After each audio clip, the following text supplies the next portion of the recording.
Our story begins at a junior high school, where students are celebrating their acceptance into the high schools of their choice. On the other hand, we see Mirai sitting alone, depressed and sorrowful. It's clear he didn't pass. Later, we see him at a supermarket, picking up a loaf of bread and slipping it into his pocket without anyone noticing, but then he changes his mind and puts it back. Not long after, he stands atop a skyscraper, ready to end his life. He says he wanted to live a happy life with his family, but that never happened, and his life has been nothing but hell. Now, he decides it's time to die. He jumps off the building, surrendering himself to death. But something strange happens. He finds himself floating in the air, saved by a winged girl. Confused, he assumes this is just the effect of falling, but the girl speaks to him, saying she saved him from death at the last second and that he is still alive. Mirai becomes enraged and says she should have let him die since he has lost all hope in life. Here we learn about Mirai's tragic backstory. He lost his family at the age of 7. His uncle and aunt took him in, but his uncle treated him horribly, even extinguishing cigarettes on his body. The winged girl says, "I'm here to make you feel happiness, and happiness can only be achieved through freedom and love." Mirai responds, "I've always been lonely and withdrawn. How can I feel things like that?" The girl spreads her wings and says that if Mirai wants to experience freedom, he must have wings like hers. She then pulls out a red arrow called the Arrow of Love and explains that once it is shot at someone, that person will instantly fall in love with him. Mirai is shocked, but the girl says, "You must choose, wings or the arrow." Mirai chooses both, and the girl agrees without hesitation. Confused, Mirai asks why he was tested in the first place, but the girl explains it's just a ritual that must be done. As Mirai tries to reject everything, the girl suddenly throws 2 red rings at him, one around his neck and one on his hand. She explains that the ring on his neck generates wings, while the ring on his hand allows him to shoot arrows. Mirai is baffled and asks how he can walk around with these visible items, but the girl assures him that ordinary humans won't be able to see them, only guardians like her can. Mirai is shocked to learn that there are other guardians like her. He asks how to use the wings, and suddenly, wings sprout from his back. He flies without the guardian girl's help, crying and saying he always dreamed of flying, and now his dream has come true. He flies around the city until he remembers an old friend. The guardian girl appears and says his first flight was impressive for a beginner. Amusingly, she adds, "Now you can steal anything you want without anyone knowing." Mirai is startled because the girl knows he once tried to steal, and he asks, "Are you a guardian or a devil?" However, a shocking revelation comes when the girl says that the real devils are humans, like his uncle and aunt, who killed his family and framed it as an accident. Mirai is filled with rage, recalling the abuse he suffered at the hands of his uncle and aunt, while the guardian says it's time to use the arrow to uncover the truth himself. Soon after, we see Mirai enter his aunt's house, where she scolds him for being late. Mirai tries to ask about his family's death, but his aunt ignores him. As a result, he uses the arrow for the first time and shoots it at her. Strangely, his aunt suddenly becomes fond of him. Mirai seizes the moment to ask about his family's death. His aunt breaks down in tears and confesses she had no direct involvement, but that her husband persuaded her and her younger brother to kill his parents in order to seize their wealth. At that moment, her husband enters, and she immediately lashes out at him, shouting, "You're the cause of this. You rigged the car and killed my brother, his wife, and their young child." Mirai vividly remembers the day his family died when he escorted them to the car, making sure everything was fine. At that time, he realized that his brother, father, and mother were gone. Back in the present, his aunt's husband begins beating her, while Mirai cries and says, "It should have been you who died, not my family." Upon hearing this, his aunt grabs a knife and kills herself. The cause is the arrow of love Mirai shot at her. The guardian had previously mentioned that anyone struck by the arrow would do anything Mirai asked of them. Afterward, a guardian appeared, carrying his aunt's body and leaving. Mirai continued to cry, recalling his mother's words that humans must seek happiness in life. He felt guilty for attempting suicide and apologized to his mother for not seeking happiness as she had wished. The guardian with him said he had appeared in Mirai's life to help him find the happiness he had lost. Introduced as Nas. 3 days later, we see Mirai and Nas at a hotel, where it is revealed that Mirai had used the red arrow again to make the hotel owner fall in love with him so he could stay there for free. He told Nas that he only had a few coins left but didn't want to steal and wanted to live happily without committing sins or killing anyone. However, they were shocked by Mirai's uncle's plan to seize the family's money since Mirai was the sole heir. Mirai wanted revenge because his uncle and aunt had murdered his parents. When Mirai rejected the idea, Nas revealed that he had a new ability, the white arrow. This arrow could kill anyone with perfect accuracy, ensuring their death. Mirai was shocked and asked Nas why he had such a power. Nas explained that the white arrow was created to grant a good death to people who had committed many sins. He revealed that there were 13 candidates to become the ruler of Earth, and with his new ability, Mirai could be one of them. These candidates would compete, and the last one standing would become the ruler. Later, the current ruler gathered with 133 guardians and informed them that each guardian would be responsible for one human. The human who survived would become the next ruler. They were given 999 days to complete this task. Every guardian wanted their human to become the new ruler so they could serve as the ruler's assistant. Mirai told Nas that he didn't want to become the ruler and only wanted to live a peaceful life far from all of this. Nas replied that if he didn't defeat the other 12 candidates, they would take away his arrows and wings, preventing him from achieving happiness. Mirai refused and said he would use the red arrow on his uncle to make him hand over the money without killing him. Later, Mirai watched TV and was shocked to see a guardian standing beside someone named Rodriguez, another candidate. Mirai, one of the 13 humans said to be chosen, overheard people talking about someone using the red arrow to make girls fall in love with him. People wondered how such a person could attract anyone. Mirai then asked, "If someone shoots me with their arrow, how can I avoid it?" I explained to him that the only way to avoid an arrow was by flying with wings, as wings are faster than arrows. I also informed him that the red arrow's effect would wear off after 33 days. The next day, Mirai returned from school with Nas and turned on the TV. He was shocked to see news that Rodriguez had been mysteriously killed. He immediately realized that the killer must be one of the other 12 competitors. After a while, Nas congratulated Mirai on being accepted into his new high school, saying that he was now a successful and happy person. However, it was clear that Mirai didn't feel deserving of that success. Mirai told Nas that he didn't think he deserved it. Nas took the opportunity to remind Mirai, "In a short time, you managed to shoot your uncle with the love arrow, making him hand over all the money and turn himself in to the police. After that, you bought a house, food, and drinks, and got accepted into the high school you wanted. What more could you possibly complain about now, kid?" Mirai was finally convinced by Nas's words. As they walked, they saw an armed man robbing a bank and taking hostages inside. The criminals began killing the hostages. Suddenly, someone appeared. Mirai noticed that this person had wings. The person shot the officers with red arrows to make them listen to him. He introduced himself as Metro and said he would fight against evil. Metro then faced one of the criminals. When shot at, he dodged the bullets and shot the criminal with a red arrow. However, another criminal appeared from behind and tried to kill Metro. Metro successfully avoided all the bullets and killed the second criminal with a white arrow. After freeing the hostages, Metro spoke on the media, introducing himself and declaring that he would be the hero to defeat the other 12 competitors. He said to them, "I've already killed one of you. I challenge anyone who wants to fight me." Mirai became frightened and asked Nas to stay away from him so she wouldn't be seen with him, as it could endanger her life. When he got home, he asked Nas to take away his arrows and wings. Nas was surprised and said, "If I take them, you will die. If you didn't have them in the first place, you would have already died." That was when Mirai realized that he was destined to die in any situation. Nas then explained that the protectors are divided into 3 ranks. The special rank possesses wings, white arrows, and red arrows. The first rank only has wings and red arrows, while the lowest rank only has wings. After a long deliberation, Mirai decided to live his life normally. He would go to school, but Nas would stay at home and not appear alongside him. The next day, Mirai got ready to go to school. Nas suggested that he use the love arrow to make Saki, his childhood friend, fall in love with him. Upon arriving at school, Mirai worried that Metro might find out about his existence and kill him. However, he convinced himself that no one would suspect anything. But suddenly, he saw a protector standing in the sky. Mirai became frightened and anxious, but he told himself that since Nas wasn't with him, no one would notice. He tried to move quickly, but the protector approached him and locked eyes with him. The protector knew that Mirai was one of the chosen ones. The protector said he had noticed Mirai hesitating and looking up. He also mentioned that the human he was protecting was at school with him. At that moment, Mirai remembered Metro. When he turned around, he was shocked to see that it was Saki, the girl he loved. However, an even bigger surprise came when Saki shot him with a red arrow, making him fall in love with her. Saki ordered him to fly with his wings and wait for her in his room. Under the influence of the arrow, Mirai obeyed. When Saki arrived at Mirai's room with Revel, the protector asked the other protector about their rank, and the latter replied that he was from the special rank. Here, Revel realized that Mirai was a Metro, but Mirai denied it.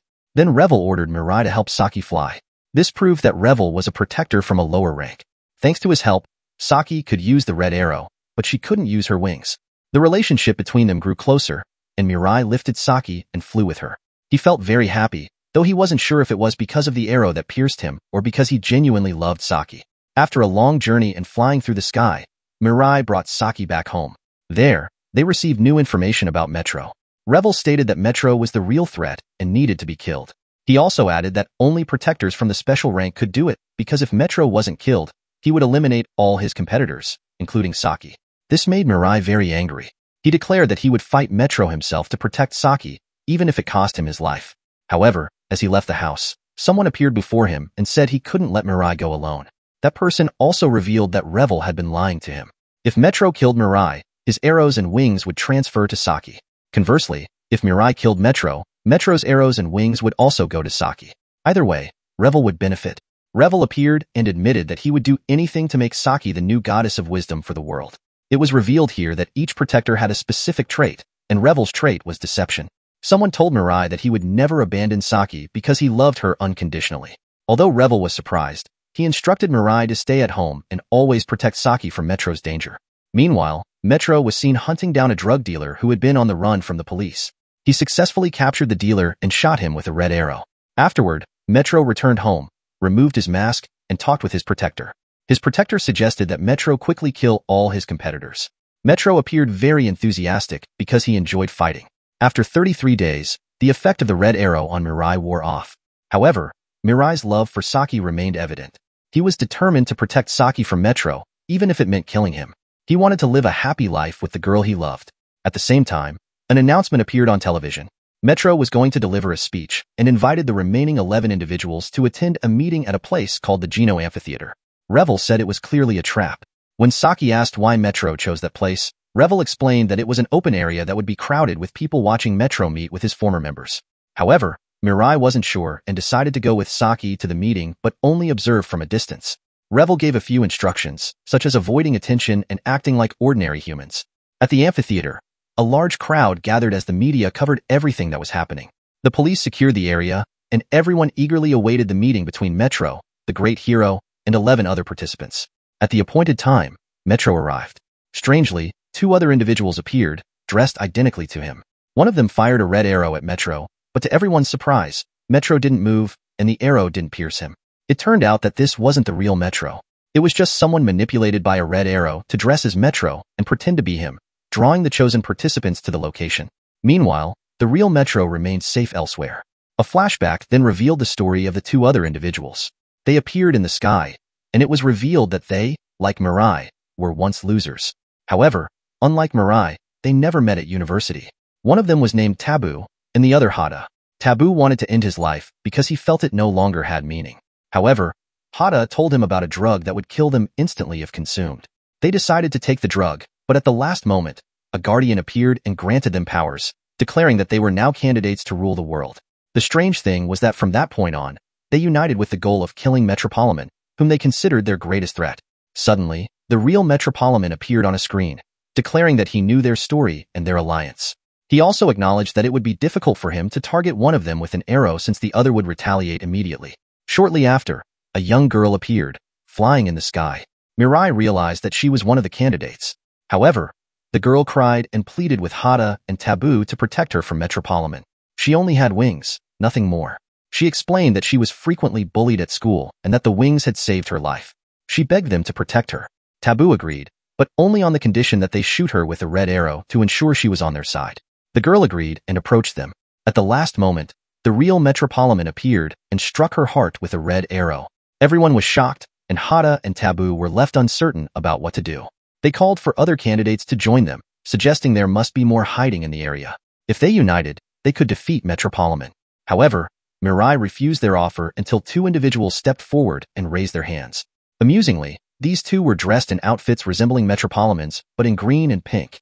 As Hada and Taboo prepared to attack with arrows, something unexpected happened. The real Metropolitan appeared and struck both of them with red and white arrows. He revealed that he had swapped places with the imposters while Taboo and Hada were distracted, attacking the green and pink individuals. Taboo was killed, and his guardian appeared to retrieve him. Metropolitan declared that Taboo's wings and arrows now belonged to him because he had killed Taboo. The guardian obediently handed over the wings and arrows. The biggest twist was that the green and pink-clad individuals were not actual candidates but ordinary humans paid by Metropolitan to put on a show and deceive Taboo and Hada. Meanwhile, Mirai thought to himself that Metropolitan was a formidable opponent and was glad he hadn't rushed to attack him.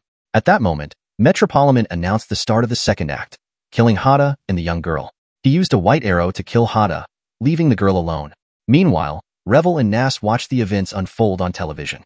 Revel worried that Mirai might intervene when Metropolitan attempted to kill the young girl. As Metropolitan prepared to kill the girl with a white arrow, she begged him not to. However, Metropolitan was indifferent. Her guardian and the girl cried out for help from other candidates, but no one answered. Siki wept, overwhelmed with anger and sadness, urging Mirai to kill Metropolitan. Mirai finally prepared to attack, but Nas appeared in the air and stopped him. Someone was seen recording Mirai as he looked to the sky. Nas then spoke to Metropolitan, warning him not to try to provoke the human she was protecting, as they would never reveal themselves to him.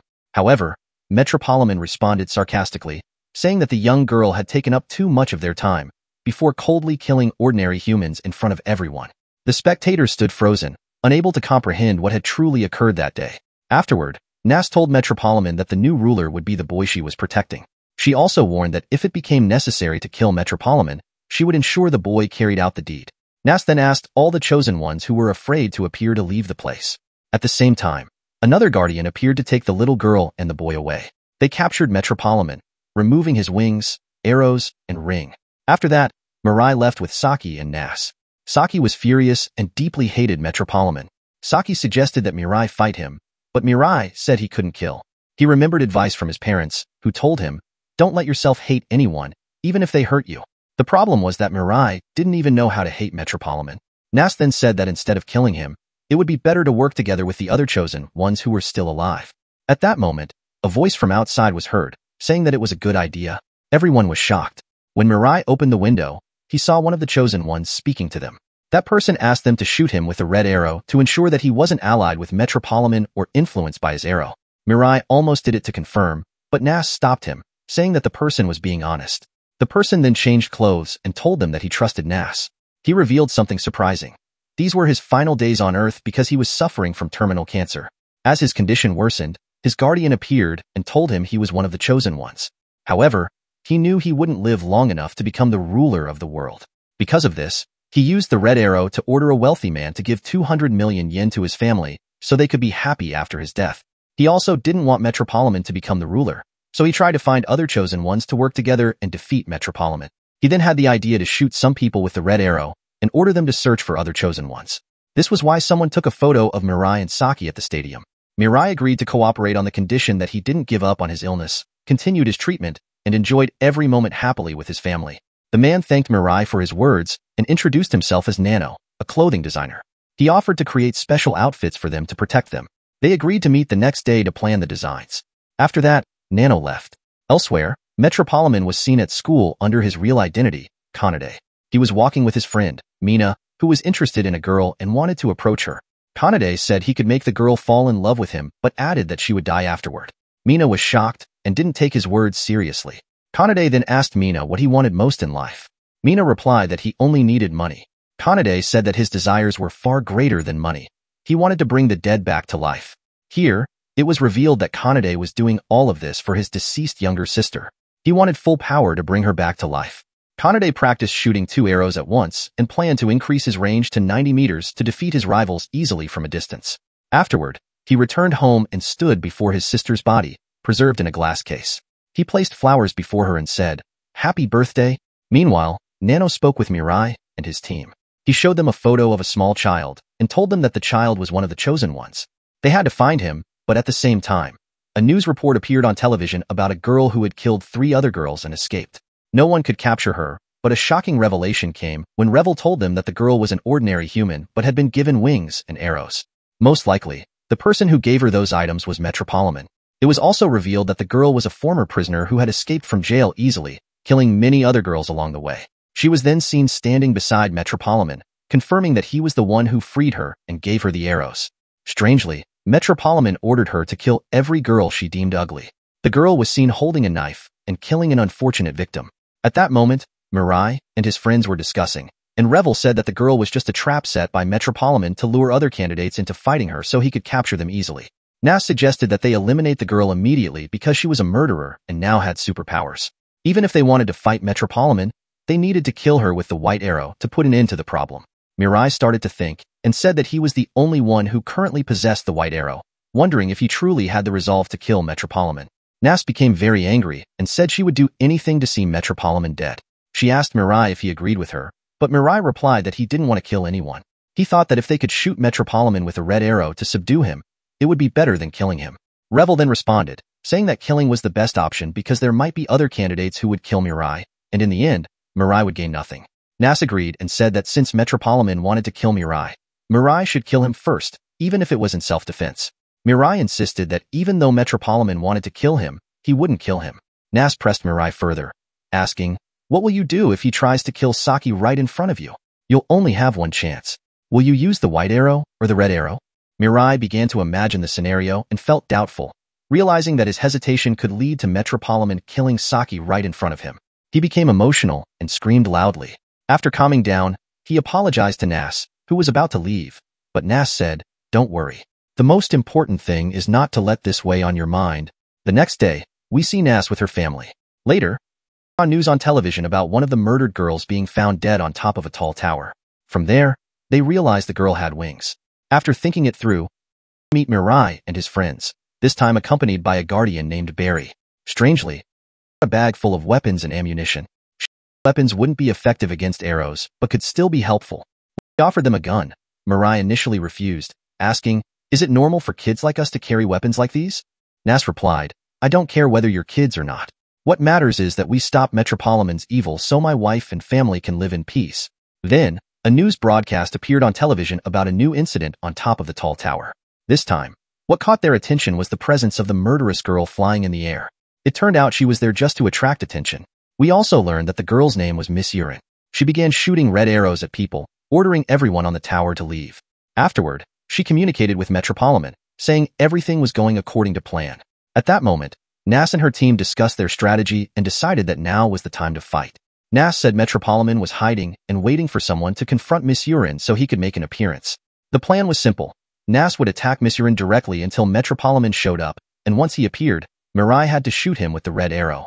Nas donned military attire and prepared to launch her attack. The mirror was shaped like legendary armor. Speaking to Saki, she said, "You need to stay here, and no matter what, no one should know about this place." She turned to Mirai, saying that if Metro didn't show up, she'd ensure her followers stopped killing innocent girls. Mirai and Nanao flew until they reached the tower. There, Nanao spoke with a follower who said he was waiting for Metro. He asked if Metro would really come, but suddenly Metro appeared, pressed a button, and in an instant, the entire tower exploded. The followers and Nanao were stunned. Mirai was shocked by the brutality but grabbed Nanao's wings and carried him to the top of a nearby building. Mirai was surprised to find Nanao still alive, thanks to the explosion-resistant military armor he was wearing. However, Metro appeared behind them and said to Mirai, "This armor is amazing. I'll take it from you after I kill you." Mirai, enraged, said, "Do you think you need to kill all the chosen ones to become the ruler?" Metro answered sarcastically, "Are you stupid? Of course, everyone has to die." Mirai grew even angrier and said, "The innocent people who died for no reason. Don't they have families who will miss them? Don't you know what it means to lose someone from your family?" Metro shocked Mirai by saying, "I know very well. I also lost the person I loved most." It turned out Metro was talking about his sister, whom we had seen earlier. Now, the great battle between the three begins. A Metro guardian named Miza appears, and Metro orders him to guard his back. Meanwhile, Nanao asks Mirai to take her red arrow. However, the cunning Metro pulls out a DDoS device and claims that he has planted another bomb in one of the nearby buildings. He threatens to detonate it if they don't let him kill them. Mirai is shocked, but Nanao smiles and says, "You're lying. You just planted that bomb." This is confirmed by Miza, who reveals that he can detect lies. Even so, Metro insists on pressing the button, making Nanao suspicious. He shouts, "Wait, don't kill anyone. Isn't it enough for you to kill one of us? Don't kill others." Mirai is surprised by Nanao's sudden change in attitude. But Metro says, "Choose one of you to die now." Nanao steps forward, and Metro throws a white arrow. Instead of throwing the red arrow at Metro, Mirai throws it at the white arrow, which surprisingly neutralizes it and sends it back to Metro's hand. The Guardians are astonished because they didn't know the red arrow could neutralize the white arrow. A fierce battle begins between Mirai and Metro. They attack and defend with their wings. Metro mocks Mirai, "Why don't you throw your arrow from a distance? Are you stupid?" However, Mirai sticks to his strategy. Metro then changes tactics and throws an arrow at Nanao, who is unable to move, caught off guard by the attack. At the last moment, Mirai manages to deflect the arrow with full force. The battle becomes so intense that it's hard to tell who is attacking whom. They fly through the sky, circling beautifully. Meanwhile, Nanao is confused but then comes up with the idea to chase Metro and shoot him with her gun. She shoots Metro until her bullets run out. Metro pauses for a moment, and Nanao shouts to Mirai, "Shoot him with your arrow now." Mirai finally fires his arrow at Metro to end the battle with a decisive blow. With his red arrow, he strikes, but at the last second, Metro leaps a meter away and escapes. Then, Nanta tells him, "You should have shot him in the heart," but it turns out Metro was wearing a bulletproof vest. Mirai looks shocked and says, "I saw his face." Afterward, Mirai and Nanta return to Saki's house, exhausted. However, Mirai feels sad because he never wanted any of this to happen. He only wanted to live a peaceful life away from battles and bloodshed. On the other hand, Metro is seen visiting a doctor to treat a head injury caused by one of Nanao's bullets. The doctor is under the influence of a red arrow, but after treating him, Metro decides to kill him anyway. Next, we see Saki at school, talking with a friend who says she's always scared when she sees Mirai. Saki leaves her and says, "He's always protected me from kids who try to bother me." Meanwhile, Mirai overhears this conversation from afar. Elsewhere, Nanta talks with Revel, asking about Saki's past. She asks, "How do you know her?" Revel explains that Saki almost committed suicide, but says he doesn't know much about her past. At school, we see Kanade surrounded by people checking on him, as his head is still bandaged. His friend, M, appears and asks for his help. Kanade turns out to be Metro's close friend. Later, Mirai explains to his friends what Metro's face looks like behind the mask. He says Metro looks about a year older than him, but realizes that Metro is a high school student. He vows to keep looking for him. Then, we see a flashback of Mirai and Saki's past when they were children. It's evident that Mirai liked Saki a lot, but surprisingly, Saki confesses that she used to bully Mirai and influence other kids to bully him too. One day, she followed Mirai to apologize and admit the truth, but she was shocked to see him jumping from a building to try to commit suicide. At that moment, she also wanted to take her own life out of guilt, but Revel saved her, just as Nas saved Mirai. Fate ultimately brought the two together. After that, Saki asks Mirai to kill her because she still feels guilty. Mirai takes her flying to the highest point. Revel is shocked and asks, "What are you doing?" But Saki stops him and asks Mirai to let her go. Mirai finally does, but in the end, Saki holds his hand while crying and says she doesn't want to die. Mirai ties her back up and takes her away, saying he will never let her die because she is now the most important person in his life, and he cannot kill her even if she asks. Elsewhere, Nanta shares all the information she has gathered about Metro, who turns out to be a high school student slightly older than Mirai. Saki suggests they move to a new place and says she has bought a more suitable location for their planning. After that, he spoke to Barry, Nanta's protector, expressing his desire to have wings at any cost. Barry explained that to gain wings, he would either have to kill someone and take their wings or wait for one of the candidates to die and claim their wings. Nanta interrupted and said, "I'll die too, so just wait and take my wings later." However, Saki refused, saying, "We won't let you die." Revel then suggested that the only way for Saki to have wings was to make her a special ranked angel. He asked Barry about this idea, and Barry replied that achieving special rank would be easy, but only if recognized by the current ruler. Revel became excited and determined to reach that rank to help Saki. Later, Nanta returned home and spent time with his daughter, who was delighted because she had made something for him. She told her father how proud she was of him and how she hoped he would live with her until she grew up so that she could continue making dresses for him. Her father hugged her with a smile, while his wife cried because the little girl didn't know her father was suffering from cancer and had little time left in the world. Afterward, the father went to his room, holding back tears. He was determined to ensure his daughter lived in an ideal world, free from the evils of this one, especially the threat of Metro. The scene then shifted to a mysterious new character from the chosen group. His face was full of mystery. He confronted someone with a death threat, trying to find out who had shot him with a red arrow. When he threatened them, they revealed that the one who shot the arrow was Nanato. Meanwhile, we see Saki introducing her friends to a new place where they would stay. There, Anant gave her a new outfit, saying it would help her adapt to their group. We then see rival training to achieve the special rank. His training involved absorbing information from books directly into his brain. The more books he absorbed, the higher his level would become, helping him reach the rank. Soon after, Saki appeared wearing the advanced new outfit, which had high combat capabilities. Everyone was impressed with the outfit's sophistication. Suddenly, Nanato saw a red arrow flying through the air toward them. Someone tried to protect him, but to everyone's surprise, Nanato said the arrow was his. He realized that the arrow was returning to him, which meant the person he shot with it had died. He immediately flew off, attempting to contact his wife, but there was no answer. When he arrived, he found strangers at the location. Returning home, he discovered all the dresses he had made for his daughter destroyed. The house was empty. Meanwhile, someone attacked the stranger with a red arrow, marking the first time he had attacked someone with one. Nanato felt relief that he was finally fighting back properly, but unfortunately, the man escaped. That man had kidnapped Nanato's wife and daughter to lure him into a trap. We then learned the background of the man, named Hajime. He was an unattractive child and often bullied for his appearance. One day, he returned home to find his mother had committed suicide. At that moment, he decided to end his own life too, but a protector appeared and convinced him to undergo plastic surgery. His appearance changed, and people began to like him, just as he had dreamed. However, he still failed to form genuine relationships with others. We also learned that he idolized Metro and was willing to serve him. One day, he visited the plastic surgeon, who told him about a student who had once brought her sister's corpse and asked how to preserve it for as long as possible. Hajime started gathering information about Metro until he finally found him. A disciple approached Candy and told her that one of the immortals had shot a red arrow at him, commanding him to declare his love and willingness to serve. Candy then gave Hajime a task: uncover the truth about Nanato and kidnap his wife and child. Hajime succeeded in accomplishing all of this.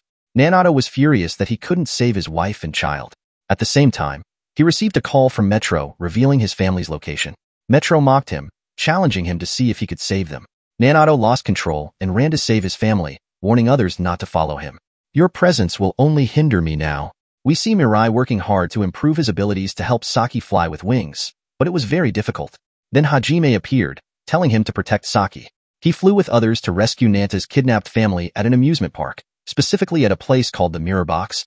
The Mirror Box was tightly sealed, making it impossible to escape. Strangely, we saw Nanta enter the room where they were held, even though it was clearly a trap.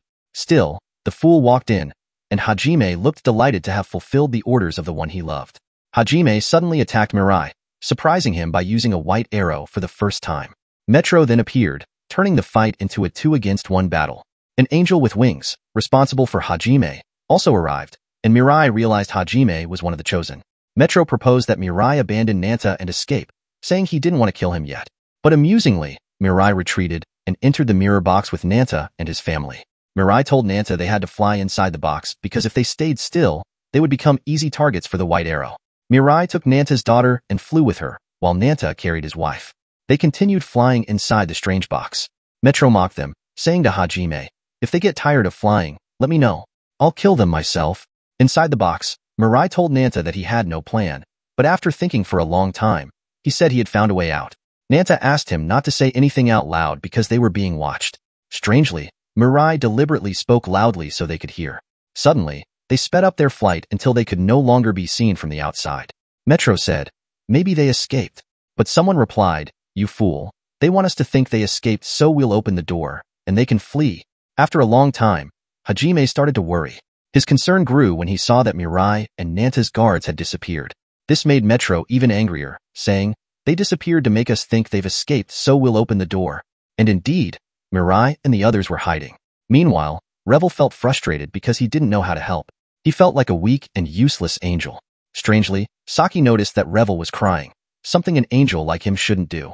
In a peculiar moment, Revel had a vision from the current ruler, who said to him, you've changed, Revel. You now have human emotions. Because of this, your new title is Revel, the angel with feelings. You will also rise to the second rank from the previous lowest rank. With this, you can help Saki fly with wings like Mirai's. Finally, Saki left with Bari, and they met the guardian angel responsible for Hajime. The guardian said, I have a feeling, and my intuition tells me this girl who arrived late will change everything. Saki used armor to disable the cameras in the area.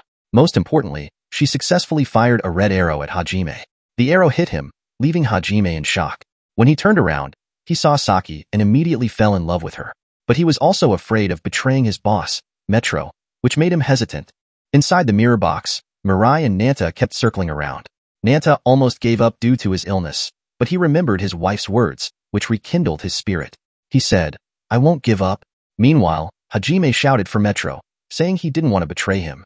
Metro heard his shout and asked what was happening, but at that moment, Saki appeared and told Hajime not to speak.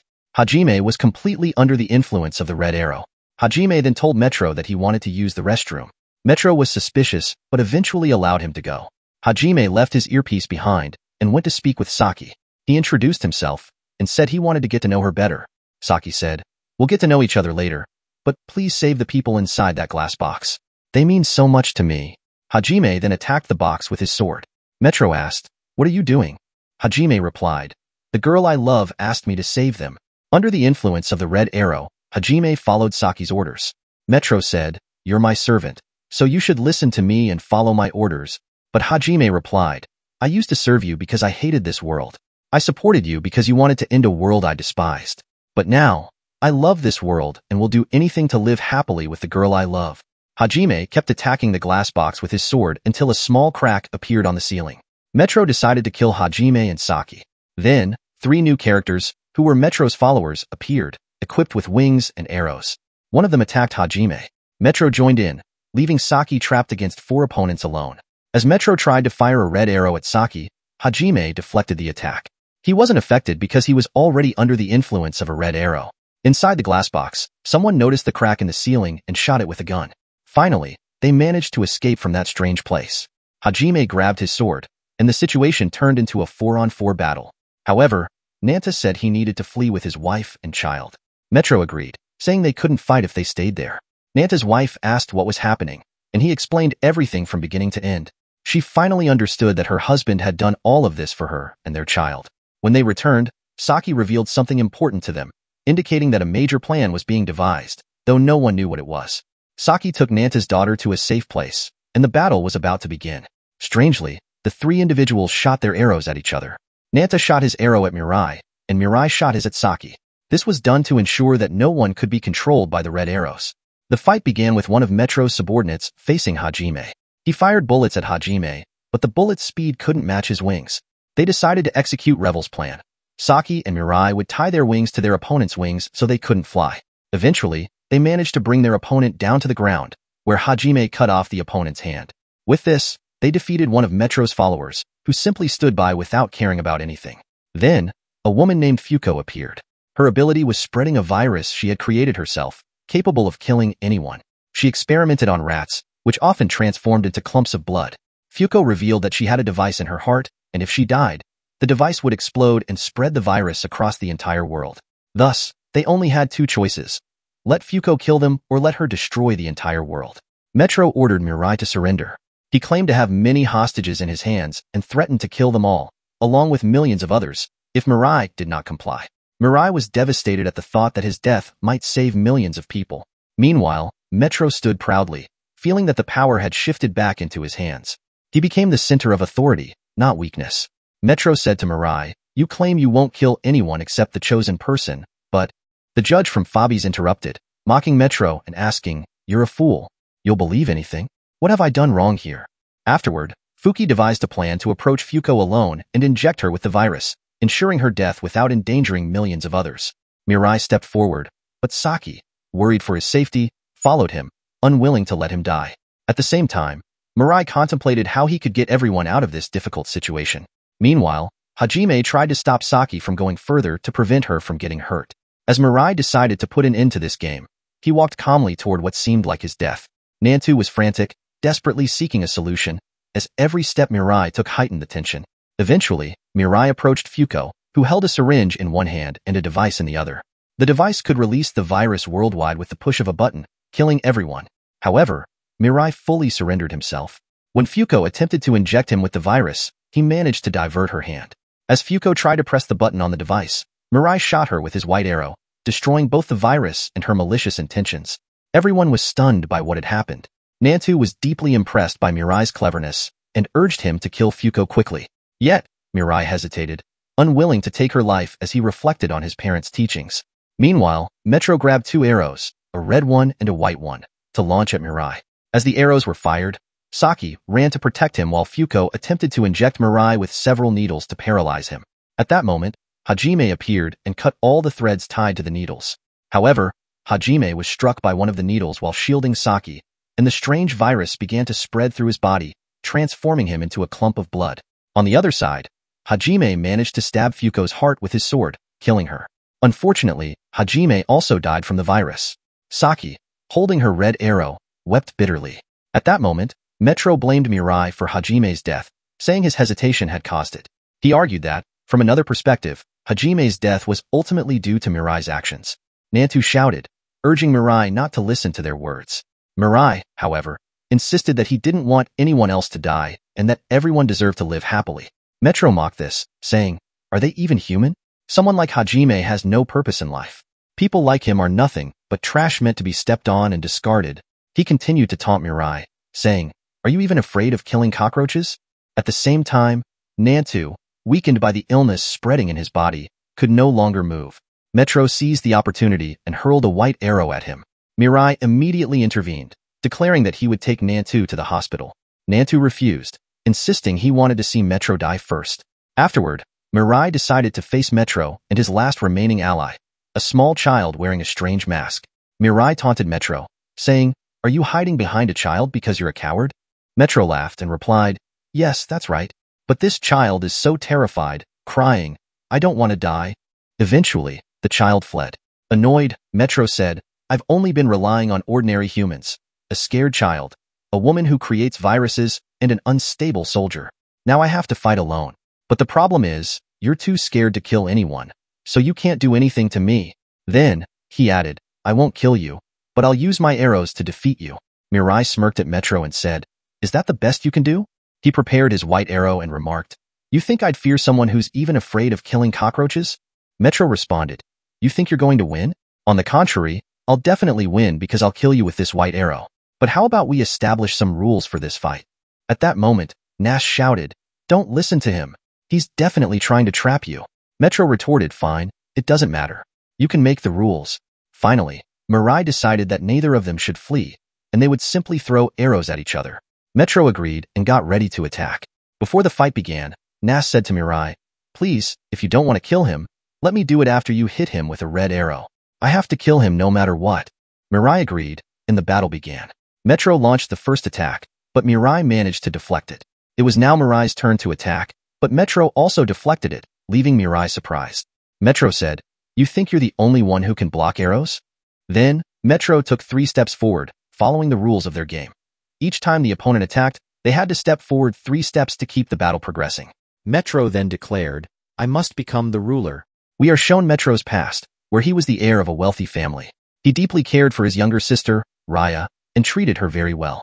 However, one day, Raya revealed that she loved someone from a humble background. Metro told her, "That's impossible. You cannot associate with someone of such low status." Metro grabbed his sister's hand tightly, frightening her. Raya tried to run away but tragically fell from a height and died. Metro was filled with guilt over his sister's death. He pretended to have buried her but had actually preserved her body in a large ice container. He even attempted to commit suicide, but his heavenly guardian appeared and completely changed his life.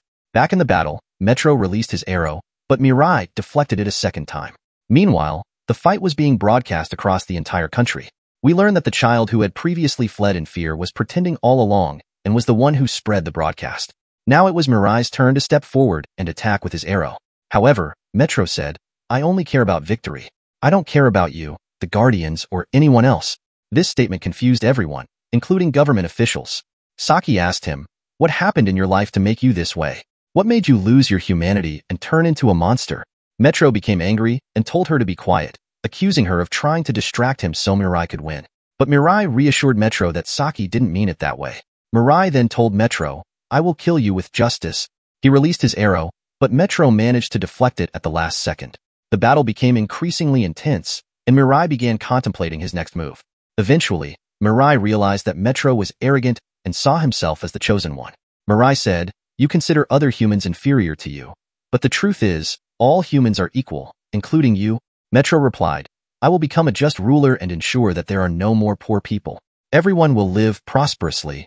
Equality in rights means treating everyone fairly and not letting anyone be superior to others just because of their position or wealth. Because of this, I must kill everyone like you who doesn't understand my words." But a shocking twist occurred when Metro declared he wanted to kill all the poor and uneducated people to make the world a better place. Everyone was shocked, and most opposed his statement. At that moment, it was Mirai's turn to attack. He told Metro that if his red arrow and white arrow hit Metro, he would win. Metro would die, and the influence of the red arrow on Mirai would vanish upon Metro's death.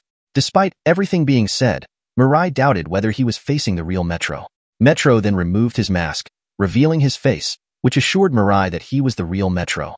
Afterward, Mirai attacked, but this time differently. Instead of firing an arrow, he ran directly toward Metro. Metro tried to shoot an arrow at Mirai to kill him, but Mirai quickly dodged and countered with a red arrow. Surprisingly, the arrow had no effect on Metro. It was then revealed that someone else had previously fired a red arrow at Metro. Who was that person? Mirai finally understood that Metro was protected, even though it seemed he couldn't win.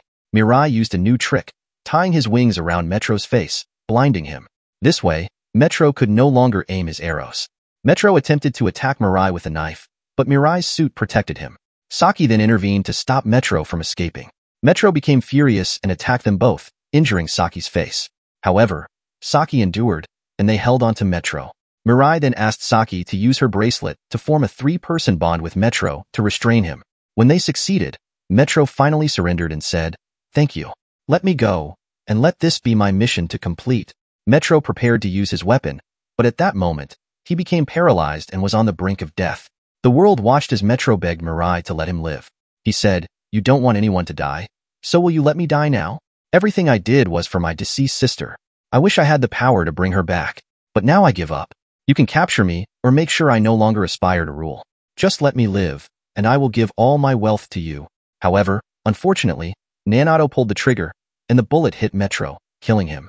It was finally revealed that the child who had fled earlier was controlling Metro. Everyone felt relieved as Metro died. The circle that Metro once possessed transferred to the person who first fired the red arrow at him. Afterward, they all went to the hospital, where the doctor announced that the situation was critical. They called Metro's family, and when his wife arrived, the doctor said there was nothing more they could do. Thus, this was their final chance. Nanto ultimately died after achieving his goal of freeing the world from Metro. After his death, the guardian responsible for Nanto appeared and handed his ring to Mirai and Saki, saying they were the ones worthy of using it. Meanwhile, the police began investigating the entire incident, trying to locate the other candidates to uncover the full story. On the other hand, Mirai stood deep in thought, wondering, if Nanto's wife knew that her husband had killed someone and even helped us do it, would she forgive us? Saki reassured him, saying it wasn't their fault since Nanto acted of his own will to free the world from Metro's evil. At that moment, Mirai realized that Saki was still under the influence of his red arrow. He wondered if there was a way to break the effect. Saki explained that the red arrow's influence would disappear after 33 days, or if one of them died. Feeling hurt, Saki asked, "Do you dislike me being close to you?" Mirai replied, "It's not that. I just don't want you to be under this arrow's control." Saki responded, saying she loved Mirai with or without the arrow. Finally, Mirai realized Saki truly loved him. Mirai then said they needed to figure out who had taken Metro's ring. Meanwhile, Hajime's guardian was seen with a small child. The guardian thanked the child for helping locate Metro's position, allowing them to take advantage of it. It was revealed that the child had been struck by a red arrow while at school with a friend. Since then, the child had been able to control Hajime and even ordered him to kill Mirai and Saki to obtain their rings. Naturally, Metro, being under the influence of the red arrow, obeyed these orders. Elsewhere, Mirai counted the remaining arrows with Saki after the intense battle. The next day, they had lunch together, and Mirai complimented Saki's delicious cooking. Meanwhile, 6 guardians, including Nas and Revel, held a meeting. They discussed whether the 6 remaining candidates would continue fighting or not. It was revealed that about 800 days remained until the trial ended. If all 6 candidates survived until then, one would be chosen as the new ruler. However, if they killed each other until only one remained, that person would automatically become the new ruler of the world. Sometime later, Revel and Nas informed Mirai and Saki that one of the candidates had appeared on television. It turned out to be the child, who revealed that he had recorded all the battles between Mirai and Metro. Mirai concluded that this child must have taken Metro's ring. The police began investigating the child, including his name and address. Meanwhile, the child publicly revealed everything, including information about the candidates and their guardians. He admitted that he had once tried to commit suicide because he felt his life was boring and lonely. However, at the last moment, a guardian appeared and saved him. The child appealed to the public, asking for their help in becoming the new ruler of the world by locating the other candidates. He also stated that Mirai was the most deserving candidate to become the new ruler. Saki asked Revel, if all the candidates agree that Mirai should become the new ruler, would that be accepted, or would they still have to fight? Revel replied that it might happen if the remaining 5 candidates agreed. However, if even one opposed it, the battle would have to continue.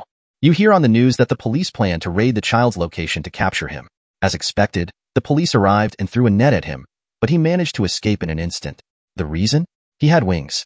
He told them, "You can't catch me," and to the public, he left a final message. Find the other chosen ones. This news spread rapidly, and the government held a meeting to find the other chosen ones. They stated that leaving them free like this could become a threat to the nation. At that moment, we see Mina, Metro's friend, with her fiancé. She felt she was being watched due to her connection with Metro. She immediately took her fiancé and fled. Later, we see Saki speaking in front of a mirror, saying, "What if we escape this country and let the chosen ones destroy each other? We have nothing to do with any of this." But she was reminded that if they did that, they would be betraying Nanti, who had sacrificed his life to save the world from evil. Still, Saki remained uneasy.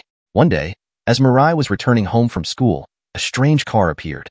Someone inside the car said, "Get in this car now." It was clear they weren't the police. Then the person stepped out and said to Mirai, "We know you're one of the chosen ones." At that moment, Mirai pulled out a red arrow to defend himself. But the person said, "The government wants to capture the chosen ones, but I'm on your side. I support you and want to help you." He asked Rai, "Which arrow did you use, red or white?" "I couldn't see it." After that, they were informed that someone was interrogating Saki. Mirai immediately ran toward Saki and found the investigator lying on the floor, struck by a red arrow. The investigator tried to understand what kind of arrow had hit him and asked who the person he loved the most was. He answered that he loved Saki and was willing to die to protect her. The investigator became furious and claimed that Saki was his wife. He expressed uncertainty about whether his wife would return to normal. However, Saki reassured him that she would return to normal in 1 month. Surprised, the investigator said, "It doesn't matter whether she returns to normal or not. What's important is that the child's words were true." The child introduced himself as Hoshi and said he wanted to help them. After that, they went with Hoshi, and he informed them that many investigators were now trying to capture them. He explained that as time passed, their truth would be revealed to the world. He was there to help them escape their pursuers. He also mentioned that every country in the world had sent spies to find them, especially Rai, as his name had been specifically mentioned by a child named Somo. Hoshi took them to his house to keep them safe. While there, he received a call asking about their whereabouts, but he claimed he knew nothing about them. After hanging up, he told them he had to meet with other intelligence agents. He gave them new phones and asked them to destroy their old ones because everything was being monitored. After some time, the investigator and his wife returned, but this time they reported that one of the chosen candidates had been captured. They sat together, and Mirai explained what had happened. Hoshi remarked that such a young child possessed extraordinary power. He requested that Saki give her Nanti wings to the investigator's wife to assist them, as Saki no longer needed them. Saki eventually agreed, and the woman was able to fly. She could even see the guardians and describe their forms to her husband. Afterward, they learned that the captured girl's name was Temari. Mirai mentioned that now only 2 unknown chosen candidates remained. They began searching for the others until Mirai found Mina, an old friend of Metro. Mina, frightened, said, "I have nothing to do with this. Please don't kill me." Mirai was puzzled and realized that she could see his arrow. Saki then suggested, "Shoot her with the red arrow. She must be one of the top-ranked chosen." Mina denied knowing anything about rankings, but Mirai shot her with the arrow. Since Mina was Metro's owner and knew everything, she decided to stay with them. She revealed that only 2 candidates remained, one of whom belonged to a special rank. Later, they saw one of the 2 candidates, a child with a tragic story. The child had seen his family destroyed by a red arrow, leading most of his siblings to commit suicide. Now, he aimed an arrow at his last surviving sibling. He released the arrow, but at the last moment, another arrow appeared and blocked it. It was Mirai's arrow. The child revealed that he had previously used the arrow on his sick grandfather so he could die peacefully and on his father, who eventually jumped into a river. He confessed that he knew his actions had caused his mother's death. Mirai told him what he was doing was wrong. The child claimed his guardian agreed with his actions. It was revealed that the guardian's name was Ogra, who was known for being insane. The child argued that his method helped people by allowing them to fulfill their hidden desire for death, as not everyone had the courage to commit suicide. Mirai refuted his actions, stating they were a crime. Shocked, the child declared he would make his sibling commit suicide and then end his own life to put an end to everything. Mirai stopped him, saying, "You must live and find happiness in this life, not escape through suicide." The child remained unsure until Mino intervened. Mino told the child, "You should know that every person who dies leaves behind people who love them and grieve their loss." He explained that the child reminded him of Metro, but noted that Metro had lived a normal life and formed many close friendships. Even when Metro learned the truth, he never tried to harm him because true friends don't do such things. When Metro died, Mino felt a profound sense of loss, despite Metro's arrogance and flaws. Mino urged the child to live his life, build friendships, and experience love and care, so that when he dies, others will mourn him. Strangely, the child agreed with Mino's words and decided not to make his sibling commit suicide. However, he still wanted to end his own life, believing life had no meaning for him. Revel argued that this wasn't possible because they needed the child to choose the new ruler. The child responded that he didn't care about the new ruler, and if he died, they wouldn't need him to decide. Mirai then informed the Japanese government and other nations that they were searching for the candidates to kill them. With only one unknown candidate left, they had to find him before the government did. The child finally agreed to stay with them until a new ruler was chosen, but afterward, he still intended to commit suicide. He went with them and met Hoshi and Miki. There, he felt embarrassed and isolated himself because, throughout his life, he had been an introvert who feared people. We later learned that the child's name is Shoji, and his guardian comes from the first rank. They talked and mentioned that only one candidate's whereabouts remained unknown. Meanwhile, a girl named Tamari was being held along with her winged guardian. They needed to find the last candidate before she was also captured because if that happened, they would need to act quickly, making everything more difficult. Hoshi then revealed his plan to find the last candidate. The plan was for Mirai and Saki to appear in public and talk to the people. Sure enough, the people gathered, and Mirai addressed them, saying they wouldn't harm anyone and asking all candidates to listen and gather for a discussion. Eventually, a boy named Soma appeared, but he shot a red arrow at Mirai to confirm that he was truly Mirai. However, Mirai managed to stop him. Soma attacked eagerly, appearing happy and excited to keep attacking him. But Mirai told him they needed to talk away from the crowd. Eventually, Soma agreed, and they went to a place far from people to talk. There, Mirai told him they had to work together to find the remaining candidates. Soma agreed, and Mirai gave him a phone so they could communicate if either of them discovered the last candidate's location. Next, we see Nas and Revel with Tamari, who was imprisoned. They talked to her, and because they couldn't be seen by ordinary humans, the government didn't understand what was happening. The government assumed Tamari was talking to the guards present there. As a result, they couldn't see Revel and Nas. Just then, someone interrupts, revealing that they've located the snipers, and chaos ensues as an explosion occurs. Mirai shouts for everyone to move away, but one sniper shoots Sumo, who collapses. The snipers then begin targeting Mirai and the others, but they manage to evade the shots at the last moment. Yonda rushes to save Sumo before he falls, but Sumo declares that he is destined to die. Yonda kills him with a white arrow and retrieves all the arrows and wings from Sumo, items Sumo had taken from Metro before his death. The heroes return home, and Yonda contacts them by phone. He informs them that he has killed Sumo and taken his arrows, and that he also has Shoji in his possession. Yonda states that discussions will be postponed until they see how people react to the events of that day. After he hangs up, Tamari expresses her distrust of Yonda. They observe Yonda speaking with Shoji, asking him if he has ever killed someone before. Shoji replies affirmatively. Yonda then says that if he were to kill him now, he wouldn't feel fear. Shoji responds that he has wanted to die for a long time. Yonda offers Shoji the white arrow and asks him to kill him. Shoji agrees to do whatever Yonda commands. Yonda then strikes Shoji with the red arrow, saying he would not allow that possibility to happen. Meanwhile, Tamari tells Mirai that he must become the new ruler, but only on the condition that he gives her the red arrow. Mirai questions why Tamari is so adamant about keeping it.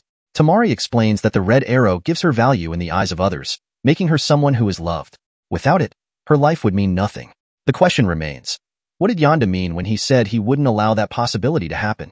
Was he planning to make Shoji kill him, or does he have another plan in mind? Will Mirai truly become the new ruler, or does fate have something else in store? All of this will be revealed in the next episode.